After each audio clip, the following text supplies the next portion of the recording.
Fashion designers and healthcare professionals from across the country were connected online this week under the social media handle #Mask67 Challenge. It was founded to encourage the fashion industry to play a supportive role in the fight against the pandemic by donating masks. This amid the huge shortage of PPE.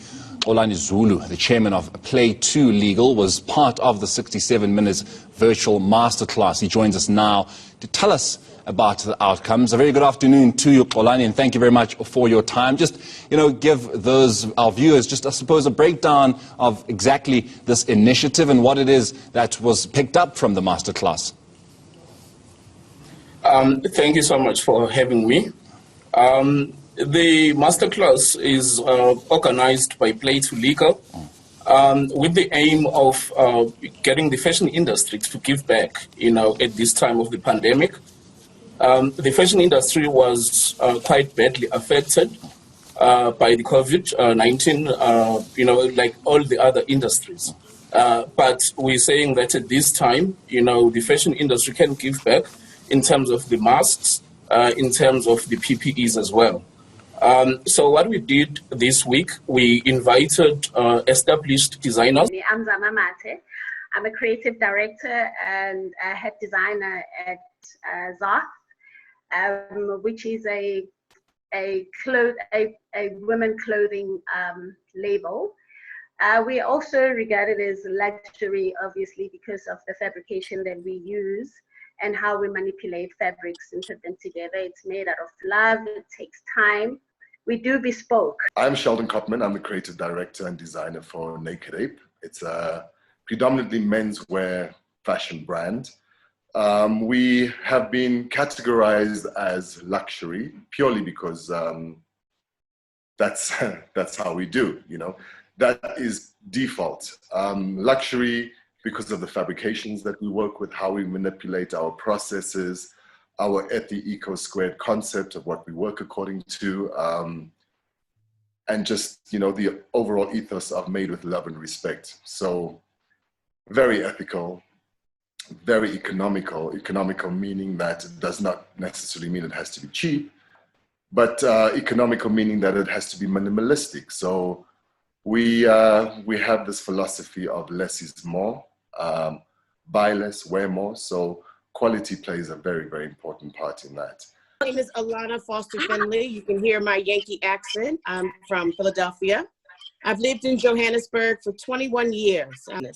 I now have started an organization called Afara Group. Afara in Yoruba means bridge. So I bridge global brands to African markets in the space of fashion, philanthropy, music, design, and art. I had 5 wonderful years under the guidance of Dr. Precious Mlauli Motsepe, working on Mercedes-Benz Fashion Week, Africa, Joburg, and Cape Town. And now I'm here. I'm finding power in the paws of this crazy pandemic that is trying to put it on our fashion industry. So I have a little something to say, according to the agenda, about where to from here. We invited also some artists, graphic, fine artists and fine design. So as the conversation was taking place, which was for 67 minutes, because, it's inspired by the Nelson Mandela Day. So while the designers were busy designing, we're busy discussing the impact on their businesses, as well as discussing how this whole pandemic is going to change, the fashion industry. The sketchists or they were busy drawing, and designing what we're calling the Mask 67, So the question that we asked them was that if Nelson Mandela was still alive, what kind of mask would he wear, So we got artists like Steve Mendy, as well as Fistine Kalala from the DRC. They designed what in their interpretation would be, a COVID mask that is carrying, a COVID mask that, aspires to the values of Ubuntu. I'm a fashion artist. I paint on clothing. I use high quality paints, and I use bleach to make marks and clothing, and thereby produce something which is absolutely unique, a one-off garment that nobody's ever going to be seen in anything quite like it. And that's what I do. Thank you. The name is Fiston Kalala. I'm from the DRC. I'm a fine art artist. Well, I've been around art in general since high school, studied art in high school and pursued a career as an interior designer. So I'm a medical doctor, not a doctor of the books. So I'm a GP in private practice, and I think I was invited here because I like to educate people. So I hope my input would be beneficial to the group. Dr. Mlauli, who was actually the host. And Dr. Mlauli has got a huge experience in the industry. So what they were doing... Because this is, you know, that industry that you say is your first love industry. Because I'm the specialist, I'm the economist in the industry, in the fashion industry, but studied in England. But what is messing things up is that this industry was unstable even before the pandemic, because of the multi-fiber agreement that was destroyed. If you remember, in 2005, the industry has not been even recognized as an industry. So many people have lost, even in terms of getting even the opportunities from government, because we don't even have structures that are there, that are representing the designers. I'm talking about the fashion councils, National Fashion Council. I'm talking about the creative hub. As here, I'm representing one head, a head of a creative, and we're talking high-tech fashion hub that we're going to be opening. We've launched it today. It's a 5-year. We've started 5 years ago, as you may be aware, Golan. We've interacted a lot with you on that project, and now we'll be launching that project. And for me, all I'm saying that let's, as designers, we're not going to be looking only on masks. Masks must blend very well with the fashion items. I've seen very interesting weddings now abroad that are taking place because they're open for that. And I'm saying that it's our time. The president is pushing us that we must buy locally, meaning that the ports at this stage, if we talk about people, so it's our opportunity as an industry to start moving into the space, because people are still dressing up. They're not going to stop dressing up because it's pandemic. So like currently we are out of work, and terrible time for, I believe, for every designer now, because orders have been cancelled, others have been put on hold. So you just go to work not knowing what you're going there to do at the moment, other than obviously creating masks, which have been overcrowded because everybody is doing that. So it's not bringing in any income at the moment. It has been spoken about pre-COVID, and it's been going on for some time. And as Dr. Mlauli says, she since 2003 has been on about, hey guys, we need a different kind of voice. We need a unified voice. We need to be working together. Industries need to be interwoven, excuse the pun. You know, the WOPs and the WEFs need to be working with one another. And right as we have been doing it, everybody's been doing something, but nobody's been working together. So, you know, in that, Zama, you know, you say that you're in a bespoke space. I'm pretty much in a bespoke space. And, you know, I can't tell you, after my little pity party of what am I going to do next, I actually came out quite elated, elevated, a feeling of euphoria, a feeling of rebirthing, shall I say. It's been beautiful. And what it is the fact that I love what I do. And money is not going to stop me from doing what I need to do. Bottom line, I'm still going to create beautiful things. I always want to do beautiful work, and money will come as it does, you know, because I believe, and I believe in the greater powers that be. And well, as we are talking about masks, I was looking at the fabrics that people are using in creating these masks. And wanted to know from the doc which ones are the best, because obviously cotton has been put out there as the best fabric to use when we're creating masks. It's the safest and it's easy to breathe in it. But I've seen a lot of synthetic, especially laces, that have been used now to create these masks, especially as you mentioned before, that we've seen weddings abroad, wedding gowns with face masks. So using lace, is it protective enough, using lace as a form of protection, as a mask? I'm asking, can you hear me? Yes, we can. I can hear you. Okay. I'm going to say that, that, yeah, no, I heard you. So lace, if people want to be fashionable, lace should go over the outer layer. So it can be like a fourth layer, basically, because it's not gonna inhibit, it's going to be too permeable. Yeah, because ideally you've got the 2 layers and a filter in between that makes it 3, or 2 layers that are sufficient enough without a filter. So if you want to be fashionable, your fashion layer must come on top, unless your fashion layer is woven enough to restrict permeability. But I've had like fabrics that are synthetic. You breathe in chemicals. Is that correct? Well, the fabric should not have chemicals, but you can use safe synthetic fabrics, basically. I mean, the recommendations from the WHO are there as to what kind of fabric to choose. And you're not going to have cotton only. You are allowed to use synthetics that are safe to use, that don't have harmful chemicals that you can inhale. That includes also for the filter in between. It needs to not have a lot of lint or be like flaky, where it's got pieces you can inhale. And also the inside layer must be the same.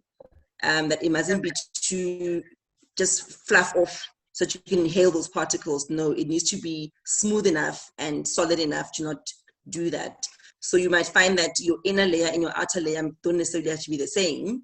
Your inner layer needs to be more softer, less irritating, not have lint coming off, more breathable. Look, both layers must be breathable, because you can't have a nice cotton layer inside and a leather outside. Then you can't breathe, you know? So, you know, so your both layers must be breathable. Your both layers must be breathable. But that looks nice. I don't know, it looks very shiny and fashionable. With the sequences. There we go. Yes. Yeah. So inside mustn't irritate and scratch the skin and cause rashes. And it must be able to absorb, most importantly, it must absorb moisture, because you're going to sweat because summer is coming, and we breathe. When you breathe, there's moisture. You know, you breathe out moisture. So you want to absorb that. It mustn't be wet on the inside or start having moisture leaking through the sides because there's nothing absorbing it.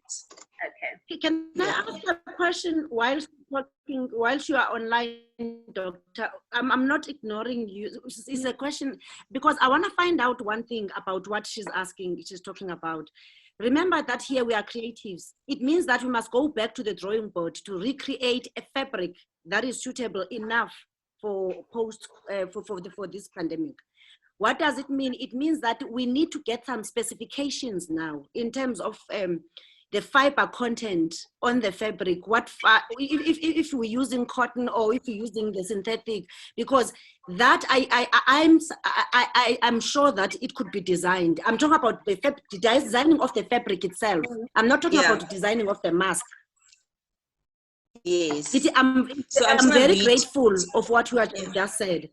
Yeah, so the guidelines for fabric selections are outlined in a document by the WHO. I don't know if the designers have access to that, but I can quickly read through what is supposed to be there.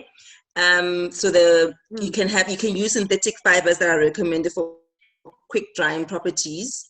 If you're going to use cotton, polycotton, or viscose, they should be taking care that these fabrics can be highly water absorbent. It mustn't become wet against the skin, as I've already said. And the fabric must not generate heat. You don't want to heat up because you're breathing through the fabric that's not generating heat, you know, and then no fiber fluffing, basically, as I said. And then if you're able to dry it quickly, because you're going to have like 2 masks, you use this one today, you wash it, it needs to be dry so that you can iron it. Sometimes it helps to carry an extra mask in your bag. So you don't want to have just one. So that the fabric needs to be quick drying so you can dry and iron and be good to go. I'm looking forward to seeing what's going to happen, really, because the way things are so down, for me, I feel like we need to have strong structures that will be very supportive of designers, because we don't have that at the moment. And most designers find themselves lost at how to approach these kind of situations. Because, I mean, with funding more especially, where do people access fundings to actually boost their businesses that have really gone down?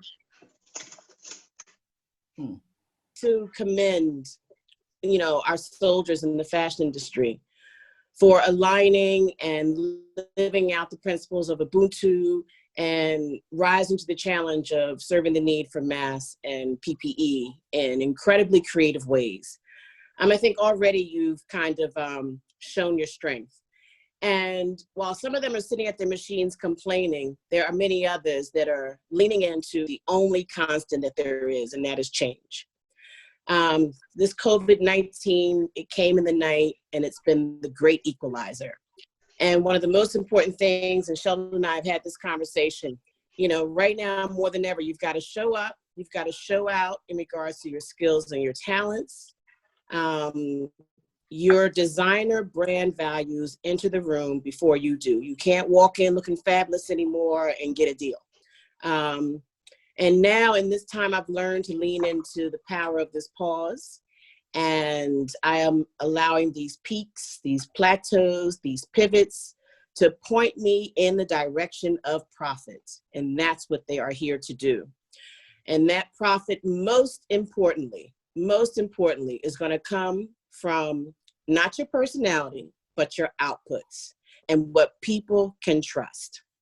So I've watched all these webinars around COVID on the fashion industry, and just a few takeaways. Your reputation is your revenue, okay? It's your revenue generator. And now having a causal focus is their walking branding. And they have actually taken a need for something and turned it into a consumer want, which is incredible. I'm watching consumers walk around with all these designer branded masks. And it was not something that they wanted to have to do. No one wants to have to wear a mask, but now they're trying to get that next hot mask from our local industry, which is incredible. So now I go to the real deal. What is our government doing to support that? And we always ask that. I've got amazing friends like Masana Chikeka that allows me to battle with her, around government industry and their assistance and support for designers. And that is the question of the moment. So if we look at what's being done globally, although Africa is unique, we always have to look outside of ourselves to see what some of the other industrial development corporation agencies are doing, what some of the other departments of trade and industry are doing.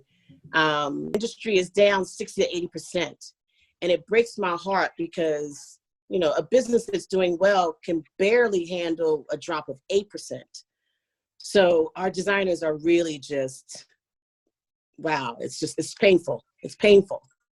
But now we have to get our governments, and now we need to maybe try and form a union and a council. And as Sheldon started to say, move towards things like shift to a demand-driven calendar and less of a season-driven calendar, okay? So it's less push, it's more demand. How about we embrace and start funding smartification in our fashion industry? So integration of tech into fashion. Sheldon's been doing that, talking about it for years, way ahead of us. So smart textiles,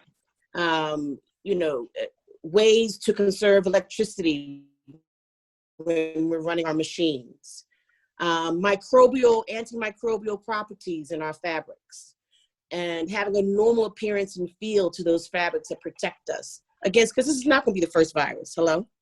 And another thing, distribution of our margins differently. So not such heavy costs to manufacture, transport, distribute, store, and sell or stock our goods. But we need some help so that we can get our stuff out there globally and get more bang for our buck. And then last but not least is sustainability in the supply chain, which is very, very important. I think we've been talking about that for years.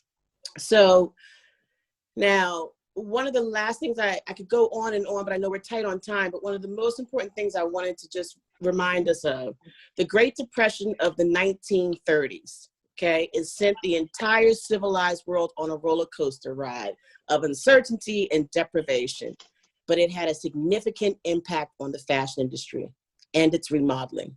That's exactly what this COVID is going to do. It's not doom or gloom. It is the moment we have been waiting for to shift this industry to where it needs to be. So, and it gave birth to a focus that we all still follow. So for instance, the skirt shortened, you know, and because we had less fabric to use, okay? So now designer businesses have one choice. They either emerge as a whole new face and pivot and deal with it and peak, or they take a step back and really, really ask if this inevitable change, you know, is this the business they really want to be in? Because, you know, fashion is not for the faint-hearted. And so here we are, no pun intended, at a cross scene, dealing with something that we never saw coming. And while it's inspiring and scary all at the same time, I can say that I would have never committed 21 years of my life, not only to this concept, but to this fashion industry, if I didn't know that we had the power to push, peak, pivot right to profitability right out of this pandemic. But you know what? I am going to be standing on a soapbox asking, where is government? And where are our impact investors, our Pan-African ones, okay? And where is our fashion fund? Where is the African Development Bank? And because there won't be any need for them to move from their comfortable spaces, because now we talk about safety. Because that is all the methods that we've been talking and saying, guys, let's move into it. So I've started to go into it, and the high tech, we're bringing also the sizing. We are bringing the 3D body scanners so that people, yes, we need to embrace technology. Designers have not had this chance. We've been talking because we're studying it abroad. We know about these things. And even today, I'm amazed 16 years later that I left a DTI. Nothing has been done.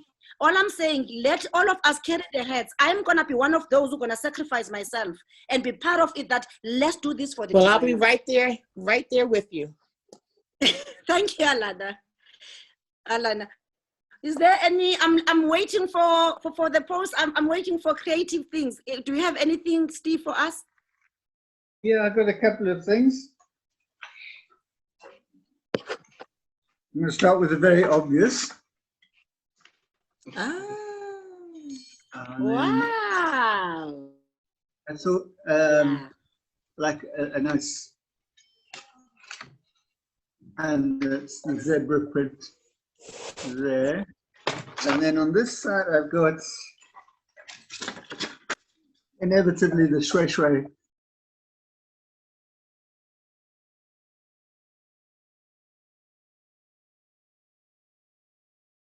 .64 with the hands at the side. And finally, Zama's dress. And that's my contribution. Right. Actually, I went for more. This is the design that I went for. I'm just gonna walk you guys through to the elements that I got there. Around the borders of the mask, I decided to go with the Dembele pattern because I did to do a bit of history behind it on what it means and what it represents, the value of the color, how it ties the whole people together. And I went on to just to be more also passing on a message. And there's a little quote that says, it is in our hands to create a better world for all of us.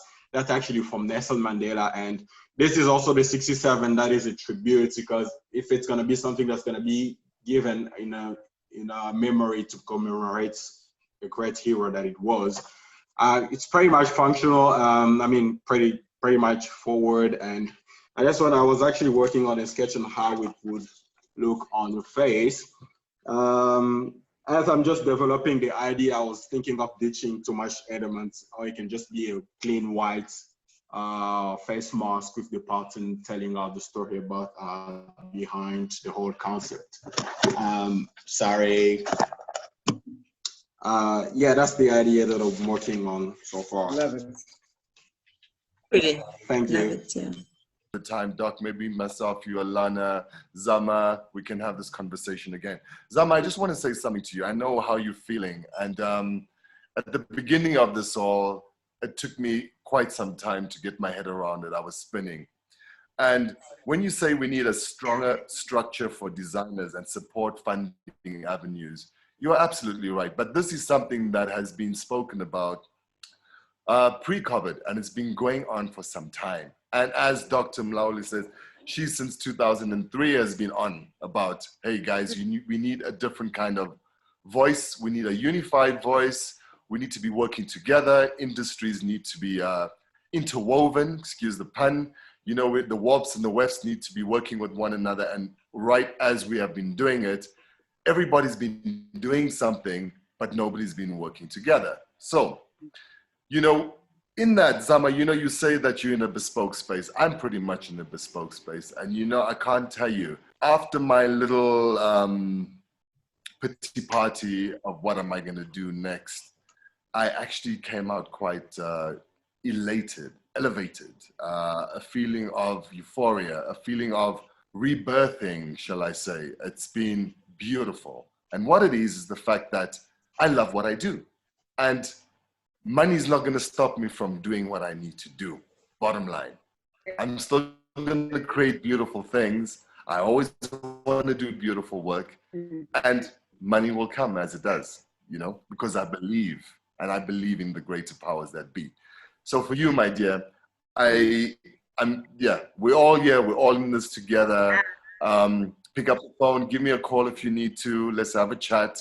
I can only feed you with a whole bunch of good vibes. Thank you. For sure. Alana speaks about, you know, the antimicrobial covered every single thing. But let's just speak about the textile in its own. We have a very, we all about cotton, cotton, cotton. And look, great guys, thank you very much. But cotton is not where it's at. Cotton is great. It's a textile that has become sustainable. Yet we are an eternal land of sunshine. You know, when it's raining in the Cape, it's sunny in the Gauteng or in Mpumalanga, or KZN is always sunny. We can grow. We should be focusing more on hemp textiles, on anything that comes from the marijuana plant. Over 2,000 byproducts. We can make fillings for masks with that. We can do all kinds of things with it, as well as bring in all kinds of antimicrobial. It has all kinds of antimicrobial properties within that too. So I'm not going to tap on Dr. Lerato's area of expertise, but I do know that from a fabrication perspective, we need to be paying more attention to alternative textiles. Right now, there's a company out of Italy called Silverguard that I spoke to the gentleman here in South Africa who brings this textile in from Italy to do scrubs for hospitals, you know, and these guys have been so busy. They're completely fatigued at the alarming rate of business that they're doing. Now, we should be at that level where we can be creating these textiles for ourselves. Where are our textile engineers when we need them? What is going on within these faculties and facilities? Why are we not talking to them? They are all closed. You see, now that's the thing. Textiles like, you know, branch in Durban is closed. There is no. In Galvanor. I mean, they're... The guys, you know, and as we've been saying, I mean, these guys have been, and the saddest part of it all is that we are challenged to a point as a designer. I'm going to give you a simple example. Johannesburg has the Oriental Plaza. The Oriental Plaza is a hub for textile. If the Oriental Plaza is to stock 80 to 90% of textile produced in South Africa, we have overcome this, right? Currently, it is not even 5% of textile that you'll find within that market. Why? Because everything is imported. Now, with this COVID, it's not just about, guys, oh, hey, what do we do now? We cannot be importing at the alarming rate that we have been doing for so long. The textile and fashion industry in South Africa has an opportunity to repair itself and do so quite rapidly, purely by understanding the need, the demand that we speak, the need-driven products that Alana was talking about. textile is everything. A designer would look at a textile, and that textile would evoke some kind of imagination and creative spillage. And you would look at that textile, and that would say, it will talk to you. Now, we are not seeing enough of that. And we are not seeing enough of anything produced locally, and that is a shame. I'm saying that, and I'm saying also that I'd love to do something more about it. And it cannot just stop with conversation. It needs to be infiltrated into all forms of communication, right? We need to communicate these things. We need to educate our consumers. They need to know that by supporting local, it can only impact us positively. And that's where we're at right now. So thank you. Task force. Sorry, Doctor, we would love you to spearhead a task force spearheaded by you. Can I say something? Sheldon? Yes, Doc? I like what you mentioned about the silver. I use silver dressings where it's appropriate for patients with wounds. So it's as long as the fabric is designed and engineered in a way that's going to be breathable, comfortable, non-irritating, it will not offend the medical side of things at all. See, Doc, you know, so it's not about the hemp or the silver, et cetera, or whatever has been proven to have antimicrobial properties. And I mean, if you use that, then you might also eliminate the need for extra filters in between. Absolutely. As long as then the thickness of the fabric of the inside and the outside make up that permeability reduction, you know. So it might actually be more cost effective. Capital upfront might be more costly, but cost effective, that you don't have to keep buying filters that are replaceable, and they can't be washed as frequently as a mask can be washed maybe 100, 200 times, you know. So it's a very good point you raised there. Yeah, and I think it's thank you so much. I think it's something that needs to be investigated. As I said in the beginning, the amount of waste, the amount of dumping that happens, guys. I mean, Doc, you're a runner. You know, you go out in the mornings, you run in the streets. You see the amount of litter on the streets. It's horrifying. It's horrifying. It's most depressing. Now, you also find that what are we going to be doing with all of these disposable masks, guys? Exactly. And now they're on the streets. Yeah. And now they're on the streets. And what happens? They create blockages with drains, all kinds of things. Before you know it, the summer season comes along, the rains come along, drains are blocked, cars are speeding off the road, major accidents are happening, and we're wondering why. You know, it's enough we have a whole bunch of fast food containers laying all over the streets, and we're not cleaning our streets like we should. We in the fashion industry, we in the textile and fashion industry need to be accountable for disposable of fashion goods as well. Because we can come up with these beautiful strategies and implementation plans. If the next person takes over after you doesn't understand what you wanted to do, we'll throw that thing and start his own route.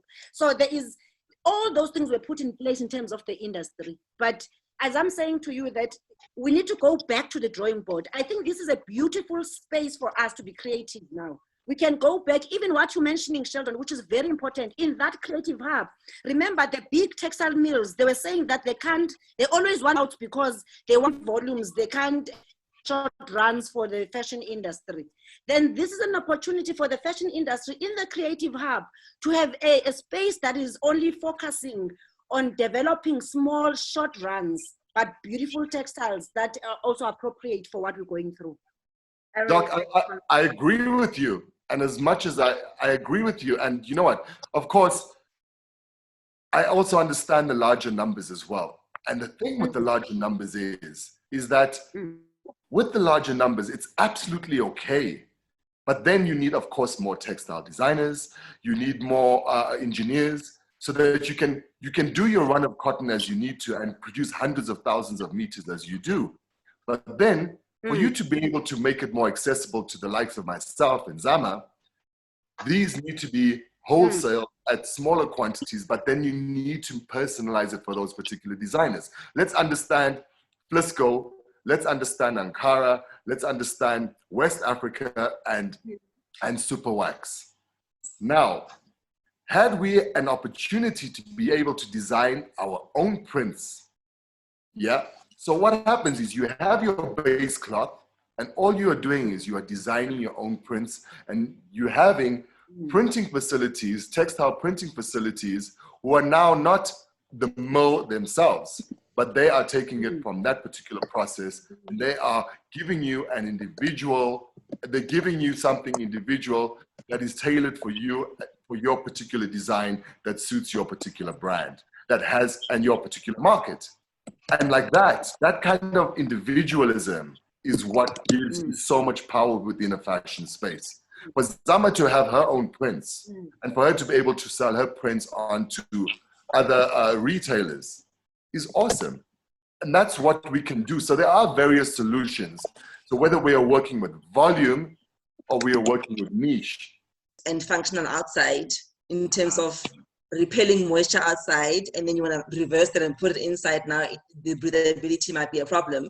So as long as you can come up with a design that's going to be easy to switch, or make sure that your middle layer then filters a lot of things, that when you reverse it, when you lose the hydrophobic thing or feature for the outside one, because now you want it to be comfortable when you reverse it either way, at least you know the middle layer does the job to keep away the moisture from the other side. Thanks for that feedback. That's better. Yeah. Thank you so much. I think Olani is happy that Masana is online. I can see she's one of the panelists here, because some of these things we need government to be there to listen. And I'm glad that Masana is on. And those are the creatives. That's what we're looking for, creativity. Hence, we're saying, come with a hub that will assist in doing volumes and manufacturing.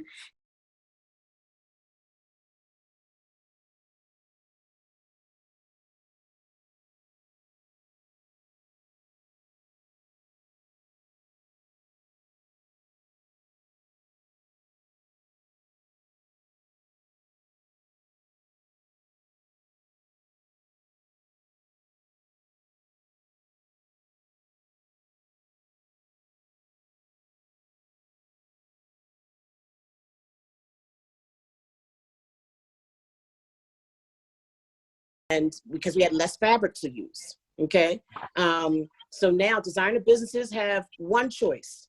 They either emerge as a whole new face and pivot and deal with it and peak, or they take a step back and really, really ask if this inevitable change, is this the business they really want to be in? Because, fashion is not for the faint-hearted. And so here we are, no pun intended, at a cross scene, dealing with something that we never saw coming.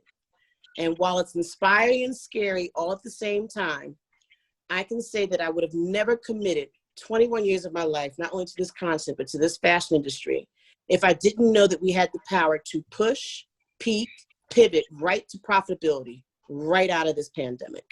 But I happen to have been the head of textiles, clothing, and footwear and leather industries in the DTI for 3 years. And I came in 2001, young from the university, until 2004, telling them that the manufacturing sector can never develop without developing at the same time the fashion industry, because they fit each other in the value chain. Otherwise, our manufacturers are just copycats that are just there is nothing that is, even the branding. If today we had branding processes that are put in place by government, we would know today that we're going to show off with our brands as South Africans, even on the masks. That's why today I'm saying to you, I decided to go on a triple P with government, because I've realized this thing of begging them that go and open this, they won't do it. I decided to put my own funding into it because I'm tired. Right. I've been talking like for many years. I said to government, let's come on a triple P. There must be someone who's saying, I'm also bringing money into it. Let's come together and put a structure that will have your council, that will have all what you've mentioned, Alana, that will have your council, and that will have incubation, because some designers, they need to be incubated. That will have also those that needs to access high technology. That's why we say it's creative and technology hub, because there is no technology that is being embraced in the fashion because we don't sector have the money stage. for it. Even now, designers, Yes. And right now, the designers, they could work from home if we could. That I wanted us to implement for the designers in the DTI, because that EDI will talk to the designers at home, manufacturers, and say, there won't be any need for them to move from their comfortable spaces, because now we talk about safety, because that is all the methods that we've been talking and saying, guys, let's move into it. So I've started to go into it, and the high tech, we're bringing also the sizing. We are bringing the 3D body scanners, so that people, yes, we need to embrace technology. Designers have not had this chance. We've been talking because we're studying it abroad. We know about these things. And even today, I'm amazed 16 years later that I left a DTI. Nothing has been done. All I'm saying, let all of us carry the heads. I'm going to be one of those who's going to sacrifice myself and be part of it, that let's do this for the Well, designers. I'll be right there. Dr. Mlauli and other guests will be actually meeting online under the hashtag Mask67 Challenge. And we will be unpacking all these issues, and up-and-coming designers will be able to get a lot of knowledge and a lot of guidance. One thing that we've got in this country is a tremendous amount of talent. And people are creative in South Africa. As you said, that's how we've survived so far, is our creativity. It just frustrates me, you know, things that what I work in is bleach and paint. And, you know, paint technology has also moved, particularly fabric paint technology. So there's an ability to produce something unique, which people can say this is truly ours by being individualistic with paint. And I find it quite frustrating, because for the last 4 or 5 years I've been trying to pass my discovery onto other artists, and I'm struggling. You know, there are very few people that want to take up that mantle. I mean, imagine like a whole factory full of artists working on fabric, which then goes out to different fabric. I would just like to say that, you know, this is our time right now to rebirth. We have an opportunity to really transform, and we can do so. We can fast track this. We can really fast track this, because we don't have any other option, guys. Imports are going to be more and more expensive. We have to make do for ourselves, and we have to show everybody, our consumers locally, Africa as a continent, we need to be into trading, and we need to be exporting to the rest of the world. COVID mask that aspires to the values of Ubuntu, you know. So basically, that's what the evening. That's how the evening unfolded, basically. Well, Annie, you mentioned that you guys, you know, were obviously in conversation and interaction with some established designers, but perhaps would this have maybe also been an opportunity for, you know, up-and-coming aspirant designers to show exactly what it is they can do, graphic designers, of course, and, you know, fashion designers? Yes, definitely, because the Mask 67 online challenge is ongoing for as long as we've got the COVID-19 pandemic. And the designers will be able to log on Twitter as well as Facebook. You know, they can just follow the hashtag Mask 67 Challenge. I've been here 21 years and committing my spirit, mind, body, and soul to this fashion industry.